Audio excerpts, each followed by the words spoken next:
Hello and welcome to this week's edition of Echo45 Advisors Market and Economic Update. May proved to be a remarkable month for markets, with the S&P 500 staging a 6.2% comeback, erasing its year-to-date losses. This turnaround happened amid a complex landscape of new trade agreements, mixed economic signals, and even a downgrade to U.S. debt. Bonds declined slightly by 0.7% in May, although they remain positive on the year.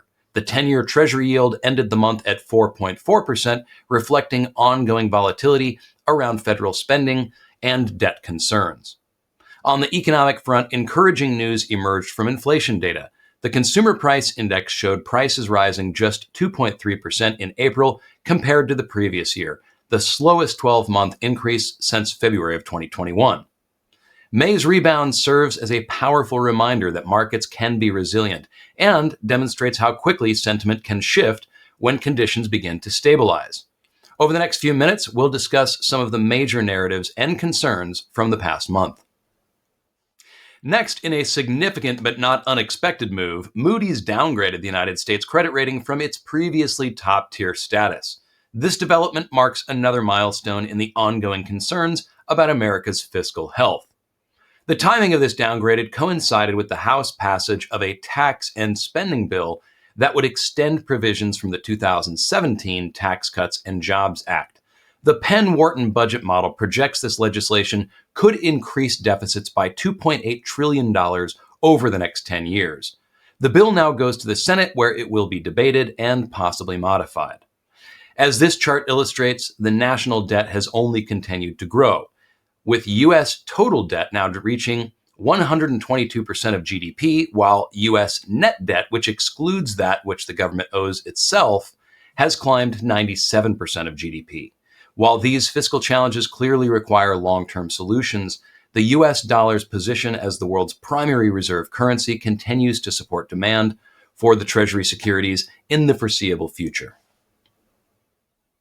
Trade was another major topic in May as negotiations showed meaningful progress. This means that many of the worst-case scenarios are possibly off the table. The administration reached agreements with both the United Kingdom and China, while continuing discussions with other major trading partners. Despite these positive developments, uncertainty remains a key theme in the trade landscape. Both China and the U.S. have recently accused the other of violating their trade agreements. Additionally, the administration is pursuing higher tariffs on steel and aluminum imports. The administration's trade policies also face legal challenges. In May, the U.S. Court of International Trade struck down many newly enacted tariffs, ruling that they exceed presidential authority. While a federal appeals court has paused this ruling, ongoing legal challenges add another layer of uncertainty. Finally, the first quarter earnings season provided encouraging news for markets, with corporate America demonstrating solid financial performance amid ongoing economic uncertainties.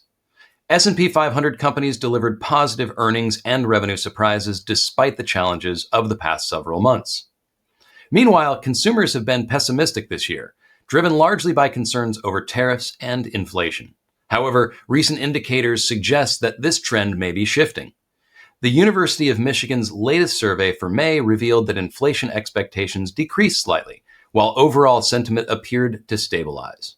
Overall, May was a positive month. Despite fiscal concerns, progress on trade negotiations helped to provide a boost to the markets. These developments highlight the ongoing importance of maintaining perspective and focusing on fundamental economic trends rather than getting caught up in short-term policy headlines. We hope you found this market and economic update helpful. If you would like to discuss the markets, tariffs, the national debt, or your portfolio in more detail, please don't hesitate to reach out. We look forward to speaking with you soon.